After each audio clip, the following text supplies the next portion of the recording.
बिस्मिल्लाहिर्रहमानिर्रहीम। सबसे पहले तो मैं आज शुक्रगुजार हूँ कानूनदान का कि फिर आपने मुझे मौका दिया कि मैं आपके साथ कानून पे कुछ शेयर करूँ। और बहुत सारे वकला की ये डिमांड थी, एक नई चीज़ है और है बहुत पुरानी कि 249 और 249A, इस पे हम अपना नॉलेज शेयर करें। तो बेसिकली हम जब 249 की प्लेन लैंग्वेज को पढ़ते हैं तो वो उसके मीनिंग ये है कि whenever prosecution witnesses are not available are traceable, तो प्रोसीडिंग स्टॉप कर दी जाती हैं without pronouncing judgment by the court either conviction are acquittal, और अक्यूज को रिलीज कर दिया जाता है। ये एक प्रोसीजर है और ये एक चल रहा है।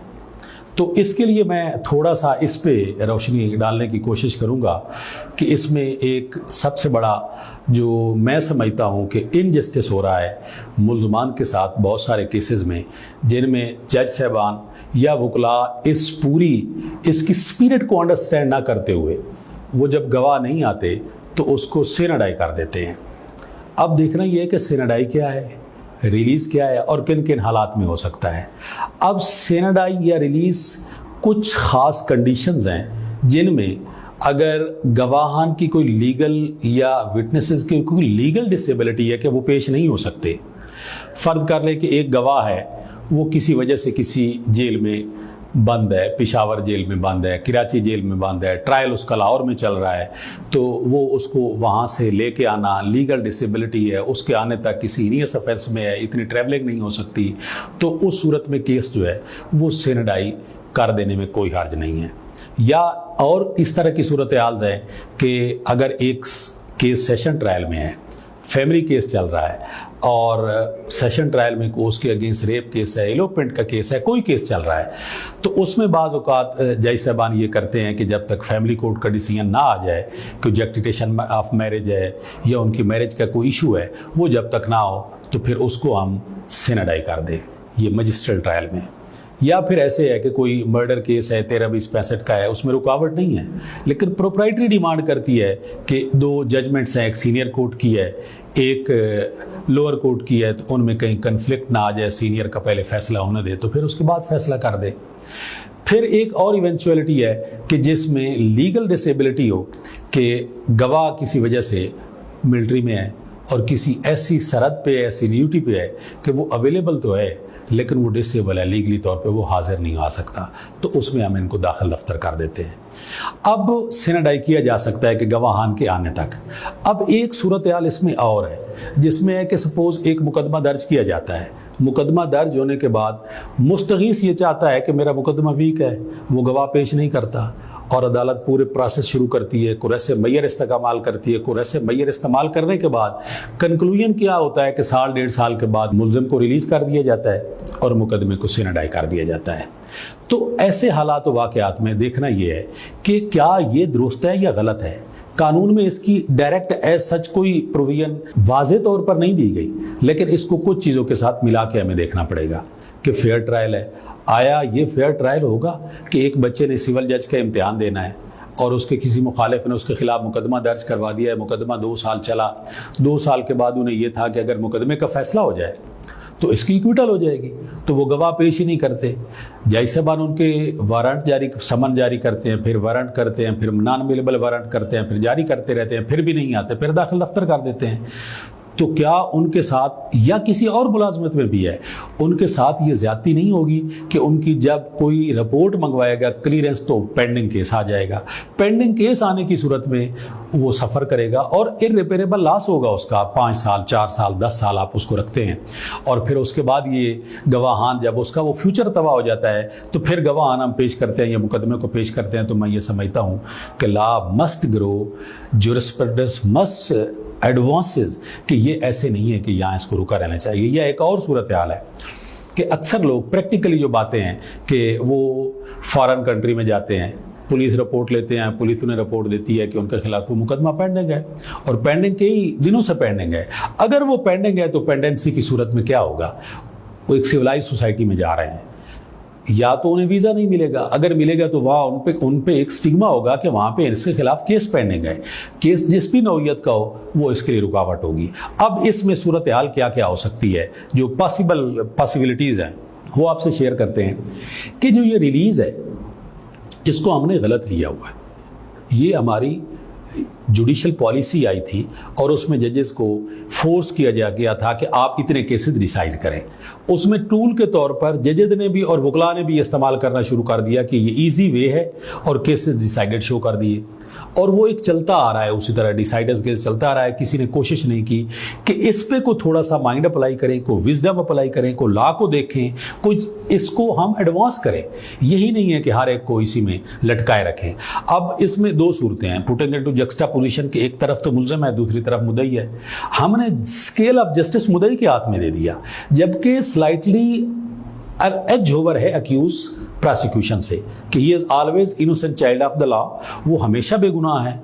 इवन के स्लाइटेस्ट डेंट भी हो प्रोसिक्यूशन केस में तो उसने तो इक्विटल होनी है। तो अब उसकी जो इक्विटल उसने अर्न करनी है और उसके अगेंस्ट जो एक पेंडेंसी है मुद्दई अपने हाथ में लेके उसको इतना प्रोलॉन्ग कर ले, तो मैं ये समझता हूँ बल्कि ये कानून की मंशा भी नहीं है, फेयर ट्रायल की मंशा भी नहीं है और एडमिनिस्ट्रेशन ऑफ जस्टिस की मंशा भी नहीं है। इस पे वकला साहबान को ज़्यादातर तवज्जो देने की ज़रूरत है कि मुकदमे सेनेडाई नहीं होने चाहिए। अब उसका तरीकाकार क्या होगा? तरीकाकार ये होगा कि फ़र्स्ट ऑफ ऑल तो आप कोशिश करें कि जज साहबान से कुरैसे मैयर इस्तेमाल करवाएं, समन है तो समन जारी करवाएं, वारंट है तो वारंट जारी करवाएं। जब वारंट जारी करवाएं तो फिर ये उसको इंश्योर करें कि वारंट वापस आए हैं, उसको वारंट को एग्जीक्यूट करने वाले की स्टेटमेंट हुई है, एसएचओ की स्टेटमेंट हुई है। ये सारे कुरैसे मैयर आने के बाद जब ये पता चल जाए कि गवाह अवेलेबल हैं लेकिन वो नहीं आ रहे, जब ऐसी सूरत हाल हो तो फिर आप प्रोसिक्यूशन को रिक्वेस्ट करें कि अपनी एविडेंस क्लोज करें, अवेलेबल एविडेंस पे आप उसका डिसीजन करें। अगर वो अवेलेबल एविडेंस पे डिसीजन नहीं करते तो फिर इस पे आपके लिए आगे राहें हैं, कानूनी रास्ते हैं कि उसको सिनेडाई किसी सूरत नहीं होना चाहिए। सिनेडाई की सूरत में ये एक हुक है जो फॉर एवर आपने अक्यूज के गले में डाल के उसको हैंग कर दिया।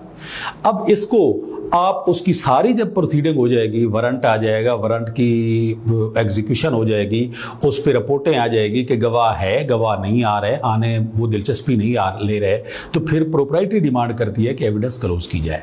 High court rules and order भी यही डिमांड करता है। हम वैसे भी प्रोसिक्यूशन एविडेंस वो करते हैं, क्लोज करते हैं, तो फिर उसको क्लोज करवाने के बाद उसको वकला कोशिश करें कि 249A के तहत अवेलेबल एविडेंस में नहीं, जो अवेलेबल एविडेंस पे उसमें प्रोबेबिलिटी है या नहीं है, उसको कोशिश करें कि उसको इक्विटल की तरफ ले जाएं। अब इस पे लॉ अभी तक इतना डेवलप नहीं हुआ। एक अथॉरिटी PLD 1984 सुप्रीम कोर्ट थी जिसकी मैं डिस्क्रिप्शन में दे देंगे हम, और इसके बाद बलूचिस्तान हाई कोर्ट ने एक बहुत ज़बरदस्त डिसीजन दिया। वो PLD 2018 है, बलूचिस्तान का पेज 39 है। वो ऐसे ही हालात वाक़यात थे कि सूरत हाल यही थी कि सिनेडाई किया गया केस, सिनेडाई करते हुए हाई कोर्ट में गया तो हाई कोर्ट ने होल्ड फरमाया, ये बड़ी मार्वेलियस अथॉरिटी है, हमारे लिए बड़ी ये मास्टर पीस है 249 के लिए, कि उन्होंने कहा नहीं, ये स्केल ऑफ जस्टिस प्रोसिक्यूशन के हाथ में नहीं दिया जा सकता। अगर उसकी कोई लीगल डिसेबिलिटी है तो वो देखें, अगर वो नहीं आ सकता तो उसकी वजूहात देखें। अगर वो जानबूझ के कोई एक शख्स इख्तियारी हो गया है तो इसका मतलब ये है कि वो लॉ बाइंडिंग भी नहीं है और उसके इख्तियारपन के ख़त्म होने तक अक्यूज़ को हम उसी तरह हैंग करते रहे। ये किसी भी सूरत ऐसा नहीं होना चाहिए। अब इस पे फेयर ट्रायल, जब ये हमारा कानून बना था, ये PPC बनी थी या CRPC बनी थी, फेयर ट्रायल कॉन्स्टिट्यूशन में 10A बाद में आया, ये 18th अमेंडमेंट के बाद आया। अब 10A आने के बाद ये फेयर ट्रायल उसी सूरत में होगा कि जब दोनों साइडों को फेयर ट्रायल देंगे, फेयर जस्टिस देंगे, उनके साथ सही सलूक होगा, और फिर ये इसी सूरत में ही है। लॉ ग्रो भी करेगा, ज्यूरिस्प्रूडेंस भी एडवांस होगी, जजेस के फैसले भी बेहतर आएंगे जब वकला इस चीज़ पे स्ट्रेस करेंगे। क्या वकला भी बाज़ औक़ात हम यही समझते हैं कि जाते हैं कि जी गवाह नहीं आ रहा है, रीडर साहबान कहते हैं कि जी हम इसको सिनेडाई कर देते हैं, जज साहबान भी उस पर खुश हो जाते हैं, उनकी कॉज लिस्ट में चला गया, लेकिन ये वकला के लिए भी जो क्रिमिनल साइड पे प्रैक्टिस करते हैं ये मुनासिब नहीं है और बिल्कुल ठीक नहीं है। अब इस पे सेशन ट्रायल में तो ये है ही नहीं कि सेशन ट्रायल में भी ये कैसे हुआ और इस पे एक बड़ी ज़बरदस्त किस्म की जजमेंट दी है जस्टिस सलाउद्दीन पवार साहब ने कराची हाई कोर्ट में कि सेशन कोर्ट में भी ऐसे हुआ कि सरकारी मुलाजिम की पे उन्होंने सैलरी बंद कर ली जो अदरवाइज भी नहीं हो सकती, लेकिन उसकी डिपार्टमेंटल भी सस्पेंशन थी, वो सस्पेंशन जारी रही। इतनी देर में जब गवाहान को तलब किया गया तो 2 साल गुजरने के बावजूद गवाहान आए ही नहीं, पूरा कुरैसे मैयर इस्तेमाल किया गया। लेकिन इस पे उन्होंने बड़ी ज़बरदस्त किस्म की जजमेंट दी कि उन्होंने ये कहा कि नहीं, ये जो रिलीज़ है to the kind of discharge है, आप अगर इसको इस तरह ले जाएं या दूसरी सूरत में आप प्रोसिक्यूशन एविडेंस क्लोज करके उसका डिसीजन लें, इसके बगैर ये ठीक नहीं है। वो 2016 PCRLJ पेज 127 है जस्टिस पवार साहब की, उन्होंने लाहौर कराची हाई कोर्ट में तो वो पूरे सारे नीचे लोअर जुडिशरी को फ्लोट भी करवाई कि इसके गाइडेंस सीख करें और सेशन जज साहबान में वहाँ वैसे भी नहीं है सैनिटाइज करने का प्रोसीजर, तो उसको ना करें। अब इसके बाद है 249A। 249 को भी आपने किसी भी शक्ल में कुरैसे मैयर इस्तेमाल करने के बाद, उसकी एविडेंस क्लोज करने के बाद, उसका जो मंतकी अंजाम है उससे पहले मुकदमे को दाखिल दफ्तर नहीं करवाना। उनकी इवेंचुअलिटीज भी बता दी जिन जिन हालात वाकयात में है। अब है 249A। 249A सीधी सादी है कि वो केस जिसमें प्रोबेबिलिटी भी ना हो कन्विक्शन की, अवेलेबल एविडेंस पे उसमें मुल्ज़मान को एट एनी स्टेज बरी किया जा सकता है। अब उसमें बहुत सारी अथॉरिटीज़ भी हैं, स्टेचू भी क्लियर है, उसकी रीज़न है कि केस है। ये ज़रूरी नहीं है कि चार्ज फ्रेम हो, चार्ज फ्रेम होने के बाद हो, बिफोर हो, आफ्टर हो, किसी स्टेज पे भी, हर स्टेज पे हो सकता है। और सेशन कोर्ट में 265K है, ये दोनों सूरतों में। तो मेरी इसमें सबसे ज़्यादा जो स्ट्रेस था आज का, या जो मेरा ये एक एम थी कि हमें बलूचिस्तान हाई कोर्ट को, PLD 1984 सुप्रीम कोर्ट को और ये सिंध हाई कोर्ट की जो अथॉरिटी है, इन अथॉरिटीज़ की रोशनी में हमें 249 में केसेस को दाखिल नहीं होने देना चाहिए, केसेस को मंतकी अंजाम तक पहुंचाना चाहिए। तो और इसके बगैर ये इस 249 के से वकला की और मुल्ज़मान की जो इनोसेंट है उनकी जान भी नहीं छूट सकती। तो ये एक प्रोविजन है, दोनों तीनों एनेबलिंग प्रोविजंस हैं, इनको दुरुस्त तरीके से इस्तेमाल करने के लिए हमें फोर्स करना चाहिए, जज साहबान को भी, वकला को भी, जूनियर को भी, सीनियर को भी। ये एक आम सी चीज़ है लेकिन ओवरलुक हो रही है, इसलिए आज इस पे नॉलेज शेयर करना ज़रूरी था। That's all.